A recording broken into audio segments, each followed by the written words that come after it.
Hello everyone. Let's start performing the practical on alternator, or which is also called as synchronous generator.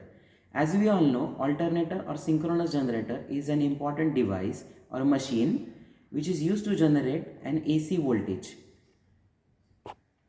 In alternator, voltage regulation is one of the most important parameter that needs to be considered. Now there are different methods of finding the voltage regulation of the alternator. The methods has been broadly classified as direct method of calculating the voltage regulation and indirect method of calculating the voltage regulation. Whenever the machine exceeds the rating of 5 kilowatt, usually indirect method of voltage regulation has proven to be significant. In indirect method of finding the voltage regulation, there are three different methods. Number one, EMF method, or which is also called as synchronous impedance method. Number two is MMF method, and number three is ZPF, or it is also called as Pottier triangle method. Now we will study one by one method and we will see the practical approach of that also. With first method, that is synchronous impedance or EMF method.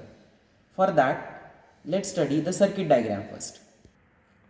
This is the setup that will be having for performing the practical on alternator, that is AC generator. Now for in synchronous generator, as we all know, it is a generator. There are two main important parts. Number one, which is what? Field winding for generating flux, and it's being a generator, it requires a prime mover for the purpose of generating the motion. Now prime mover that I will be selecting is a DC shunt motor. Obvious question is, why only DC shunt motor? We all know the beauty of DC shunt motor is it gives rise to the constant speed, and here in synchronous generator I want the speed to be constant, which is nothing but synchronous speed, which is given by 120 f by p. Why I need to keep synchronous speed to be constant? Because I know the number of poles are constant. If I'll keep synchronous speed to be constant, my frequency that I will be requiring will be constant, that is NSP divided by 120.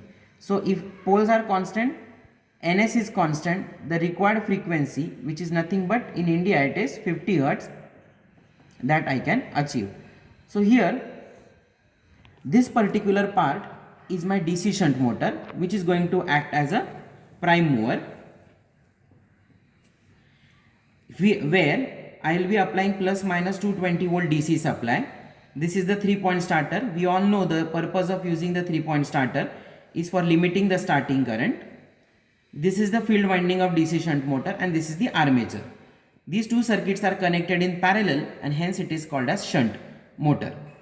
The rheostat which is being used in the field circuit is for the purpose of adjusting the speed at start to the synchronous speed, and the synchronous speed for my machine that I have selected is 1500 rpm. So by using this field rheostat, I will be adjusting the speed of my DC shunt motor at 1500 rpm. So this is about the prime mover part, which is nothing but DC shunt motor. Coming to the excitation part, F1 and F2 are the terminals of field winding. Now what is the purpose of using field winding? Is generation of the flux, for which I will be applying plus minus 220 volt DC supply through a rheostat for the purpose of adjusting the excitation.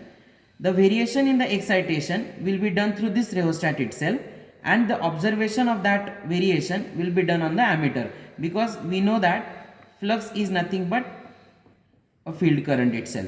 So what I will be doing is I will be adjusting the field current in the steps, and I will be ultimating adjusting the flux. So this is what the circuit which is being used for the purpose of adjusting the flux.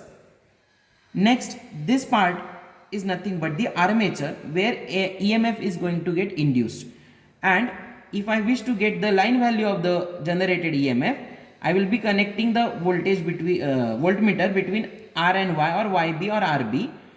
Or if I want since this armature is been connected in star network, the per phase value of the EMF will be observed between the terminal Rn or Yn or Bn. I have just connected voltmeter between R and N. So this is what I will be doing in the connections.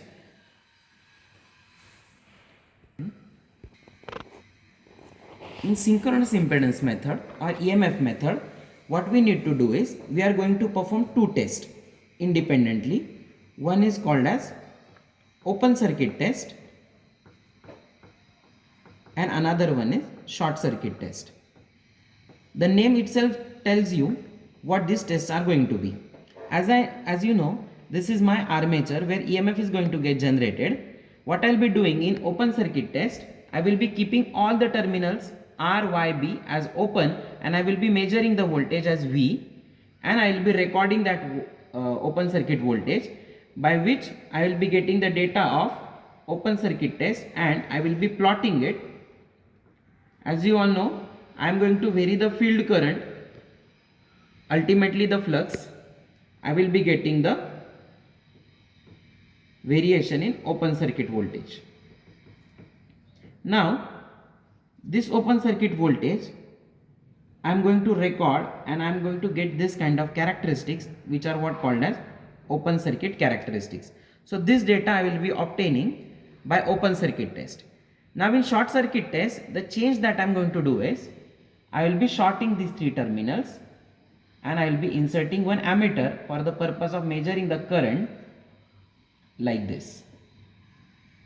So only circuit change that I have done is I have shorted this RYB and there is one AC ammeter for the purpose of measuring the current.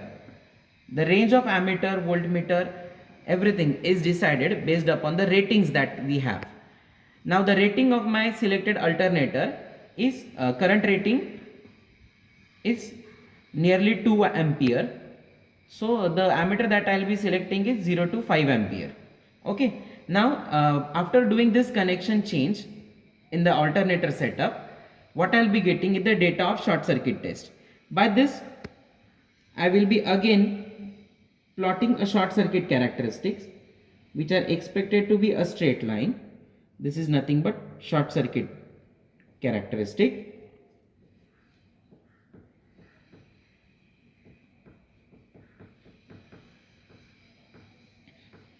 So this is what the nature that I am going to get, open circuit characteristics and short circuit characteristics. So what I expect in the observation, two things. The constant thing is IF, which is nothing but field current, that I will be varying in the steps. Corresponding open circuit voltage for the purpose of plotting open circuit characteristics. Later on in short circuit test, for plotting short circuit characteristic, I will be recording the armature current. So the set of readings that I will be getting will be this, and this set of rating I will be utilizing for the purpose of plotting this characteristic. The calculation part I will explain after performing the practical. So let's start performing the practical. This is the setup where I am going to perform the practical. You can see these are the two machines, of which this is my alternator or synchronous generator, and this is the DC shunt motor, which I will be using as a prime mover. The connections of this setup are brought on the panel. Here you can see plus minus DC supplies available, 3-point starter, L, F, A, these three terminals are available. These are the two terminals of field winding and these are the two terminals of armature winding. So this particular setup is of DC shunt motor, which is coupled with alternator, which has field winding where I will be applying a field excitation, and RYB neutral. This is what my stator of the alternator. So this is the setup of synchronous generator coupled with DC shunt motor, which is the prime mover. Now I have made the connections. You can see here plus of the DC supply positive is connected to L terminal of 3-point starter. A terminal of 3-point starter is connected to the armature. A2 and F2 are shorted and F2 is connected back to the negative. The F terminal of 3-point starter is connected to the fixed terminal of the field winding rheostat. the variable terminal of the rheostat is connected to F terminal of the field winding. So this is the setup of DC shunt motor. The prerequisite for this connection should be tight and the field rheostat should be at the minimum resistance position. Reason is known to you people why the field rheostat has to be minimum resistance position. Now towards the excitation side, these are the two terminals I have taken from other panel which I will be connecting it to the field rheostat. The other terminal of the field rheostat, that is the variable terminal, is connected to the ammeter. It is a DC ammeter where I will be adjusting the field current. You can see 0 to 2 is the range of the selected field ammeter. The other terminal of the field ammeter is connected to the F1 terminal of the field rheostat. So this is about the setup of open circuit test, and here as I have told you, the stator terminals are kept open for the purpose we are doing it as an open circuit test. You can connect the voltmeter between Rn, Yn or Bn. I have connected the voltmeter between Bn. Voltmeter is nothing but multimeter I have used. This multimeter is going to give me the open circuit voltage and field current that I will be adjusting, that I can record from this ammeter. In procedure, what we are going to do is, we are going to start the DC shunt motor, that is the prime mover first. We are going to adjust the speed to synchronous value. The alternator's synchronous speed is 1500 rpm. So using this DC shunt motor, I will be adjusting the speed of DC shunt motor to 1500 rpm. Okay. Then after prime mover running at 1500 rpm, which is the synchronous speed, I will be starting the field excitation. Later on, the field current I am going to adjust in some steps of 0.2 ampere. Field excitation. Now let's start performing. So I will be turning on DC supply. This is the starter of shunt motor. So starter is on. First thing that I have to do is, I have to adjust the speed of shunt motor at 1500 rpm. So I will adjust it. Let's see what is the speed at this instant.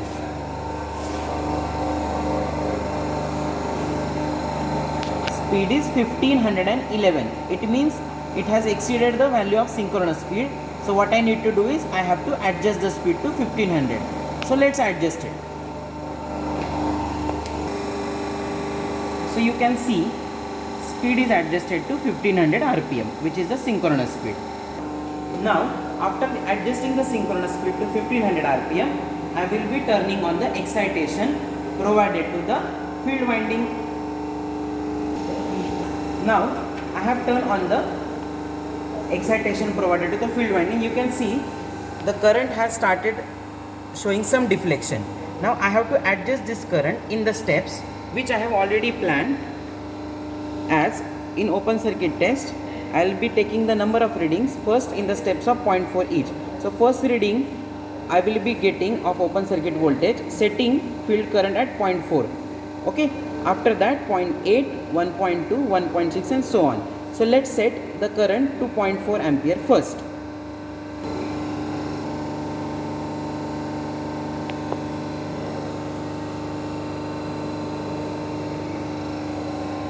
Okay. Now you can see I have adjusted the field current to 0.4. The least count is 0.2 of each line. So this is 0.2, 0.4. At this instant, the voltage that has been developed across the phase terminals is 47.78. So I will be noting it down. The next reading that I will be taking at 0.8 field current. Okay. So again I have to do adjustment of field rheostat. I have adjusted it to 0.8. You can see the current is been adjusted to 0.8 ampere. The corresponding open circuit voltage is 70.8. So I will simply note down it here, 70.8. Let's take third set of reading at 1.2. So I have adjusted the field current to 1.2. 0.12, sorry, you can see it is 0.12. At this instant the voltage is 99.3. So at 0.12 the voltage is nearly 100.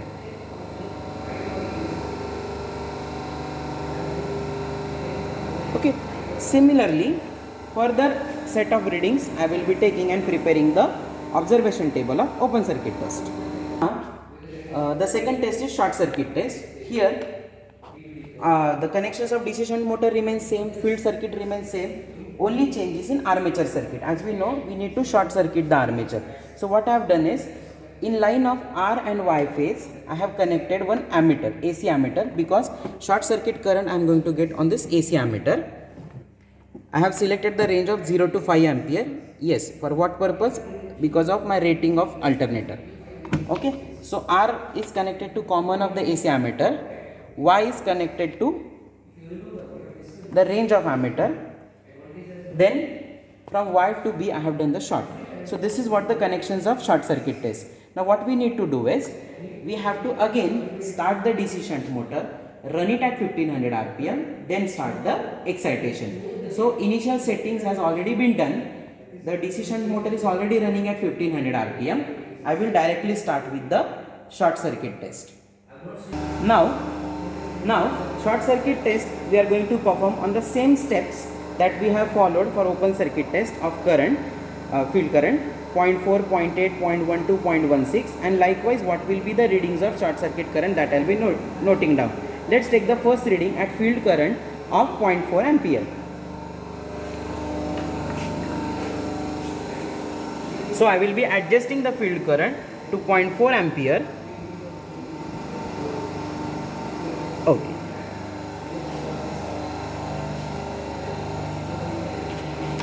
Yes. Now you can see here at field current of 0.4 ampere, the armature current is showing the value. I have selected lower scale. So before 1 and after 0.5. So it is nearly 0.8 ampere. So I will be noting down the value of short circuit current at 0.4 ampere as 0.8. Now the next reading I will be taking at field current of 0.8 ampere. So let's adjust the field current at 0.8 ampere.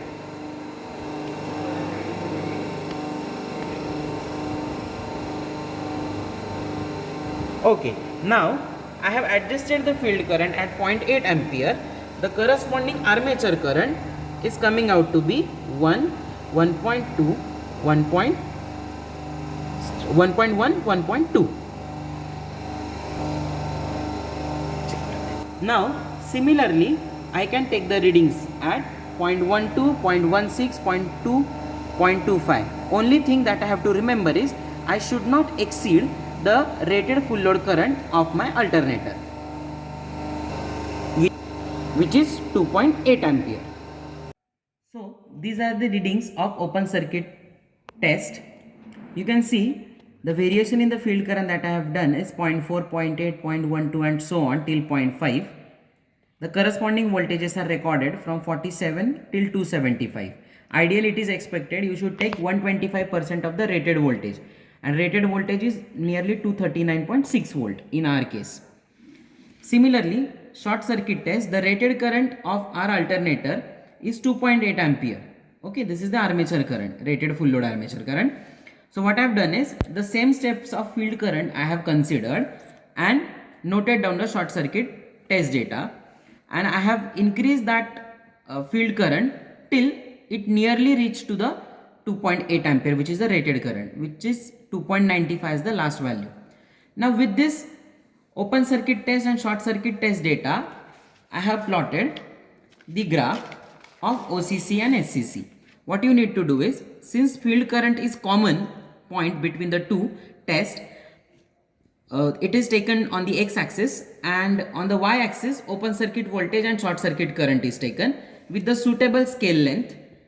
The different points has been plotted and they have joined in the form of curve. It has came out to be the curve, which is nothing but open circuit characteristic. You can observe this characteristic has started becoming flattened or going towards the saturation point after the rated voltage, and towards the short circuit current characteristic, they are nothing but a short straight line which is passing through the origin. Now let's start calculating the value of synchronous impedance, that is ZS. We know that ZS is nothing but VOC divided by ISC. Now rated voltage is 415 volt for my alternator. This is the line voltage. Phase voltage is coming out to be 239.6. So what I have to do is I have to locate this 239.6 point on the y-axis of voltage. So here it is a point, and this point I will be extending till it reach towards the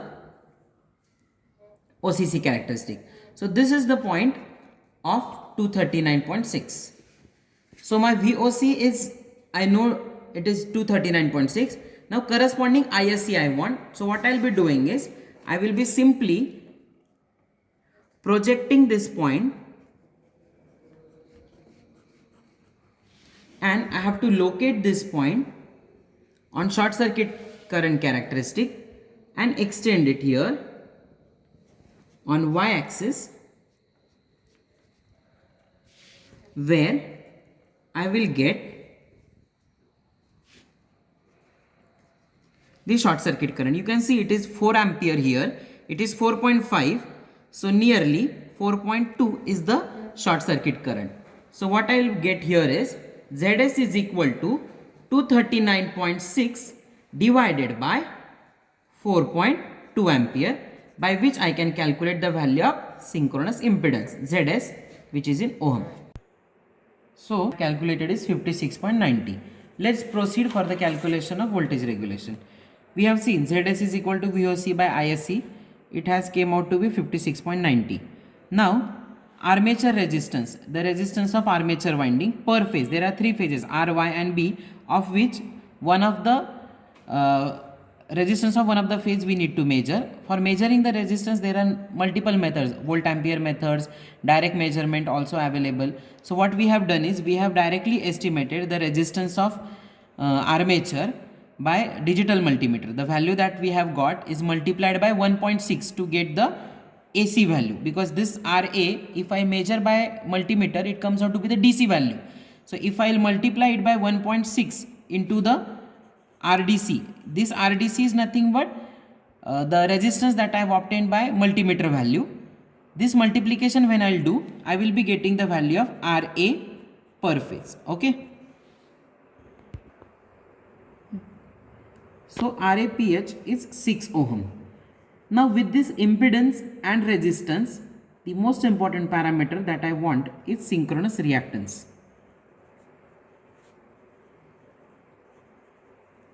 That I can obtain as, we know, since Z is equal to square root of R square plus XS square, that is RA square plus XS square, that is your ZS, synchronous impedance.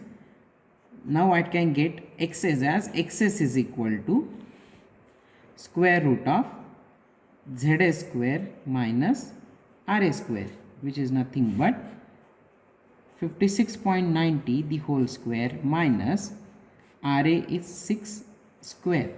So the value of XS is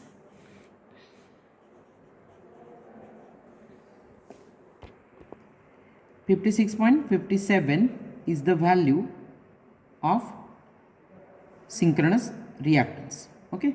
Now with this XS, RA and ZS, let's find out the voltage regulation.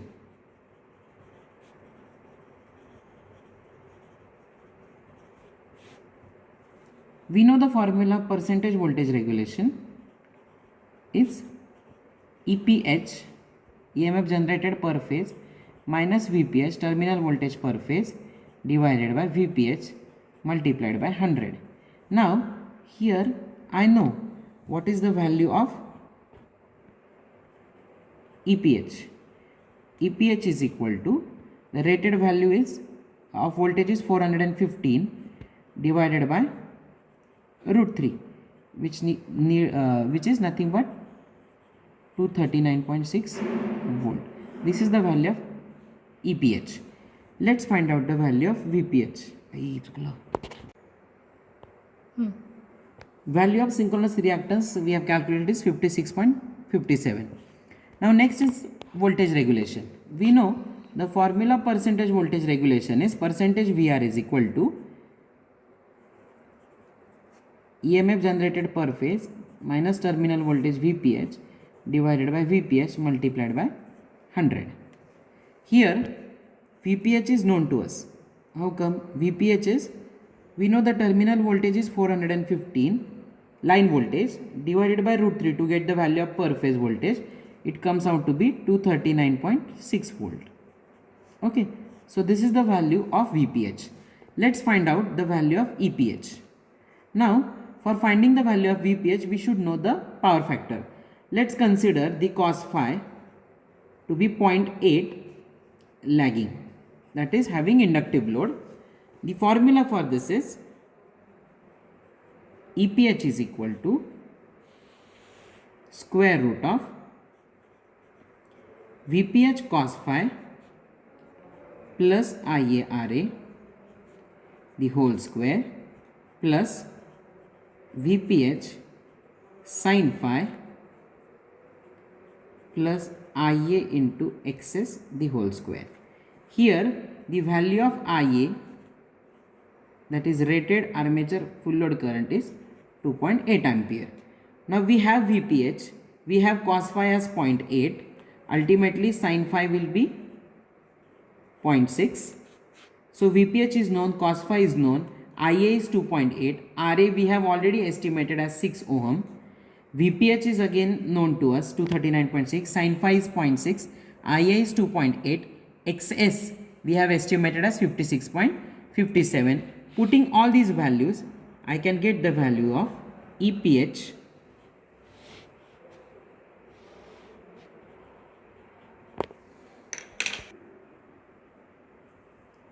so the value obtained is 367.09.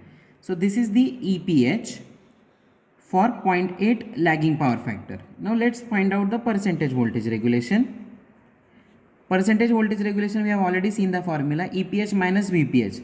EPH that we have estimated is 367.09 minus VPH is 239.6 divided by 239.6 into 100. So percentage voltage regulation for 0.8 lagging power factor comes out to be 53.20%. So this is the percentage voltage regulation for 0.8 lagging power factor. Now voltage regulation for 0.8 leading power factor.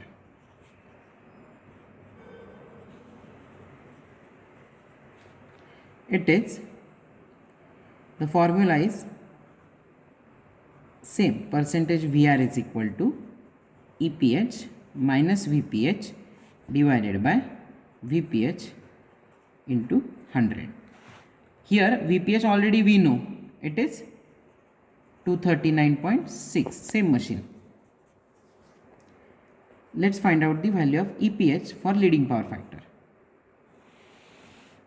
It is, the formula is VPH cos phi plus IARA square plus VPH sin phi minus IA XS the whole square. This sign becomes minus.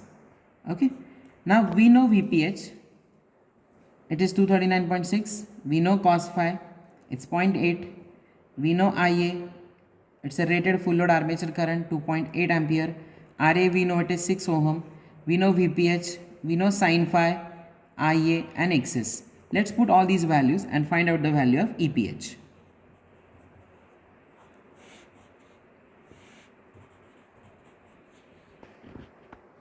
This value is 208.99. Okay. Now let's find out the voltage regulation. Percentage VR is equal to EPH we have estimated 208.99 minus 239.6 divided by 239.6 into 100. So percentage voltage regulation for leading 0.8 leading power factor comes out to be minus 12.77 percentage. Okay, so this is about leading power factor, and see the sign for this leading power factor is minus. Why is it so? Because here the VPH value is more compared to EPH. Okay, why this happens? Because if I am saying leading power factor, it means the load connected is capacitor. Okay, and capacitor has the ability of storing the charges. So more is the voltage towards the load side. Hence 239.6 is more than EPH, that is 208.99. Ultimately the regulation comes out to be negative, that is minus 12.77, which is correct. Now last one is voltage regulation